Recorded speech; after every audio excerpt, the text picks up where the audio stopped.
So இருக்கக்கூடிய அந்த கேப்பில் மட்டும் லைட்டாக துணியை வச்சு தட்டி விட்டுட்டேன் அப்படின்னா பார்க்குறதுக்கு நீட்டாக இருக்கும். ஓகே, இன்றைக்கி நம்ம க்ளீன் பண்ணிட்டோம் அப்படின்ற ஒரு சாட்டிஸ்ஃபைடும் எனக்கு கிடைக்கும்.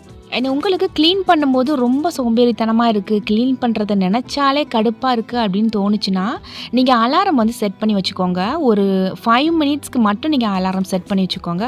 அந்த 5 மினிட் முடிஞ்சு அந்த அலாரம் அடிக்கிற வரை மட்டும் நீங்கள் க்ளீன் பண்ணுங்கள். அதுக்கப்புறம் க்ளீன் பண்ண வேணாம். ஸோ அந்த 5 நிமிஷத்துக்குள்ளே உங்களால் என்ன க்ளீன் பண்ண முடியுமோ அதை மட்டும் க்ளீன் பண்ணுங்கள். இது வந்து 5 மினிட்ஸ் ரூல்ஸ் அப்படின்னு கூட சொல்லுவாங்க.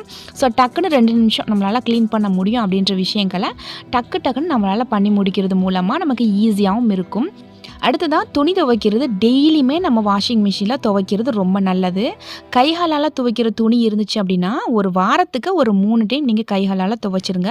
ஸோ ஸ்கூல் யூனிஃபார்ம் இந்த மாதிரி நிறைய திங்ஸ் இருக்கும். நம்மளால் முடிஞ்ச அளவுக்கு டெய்லியுமே துணி துவைக்கக்கூடிய பழக்கத்தை கொண்டு வரும். சில பேர் வேலையாக இருப்போம், 2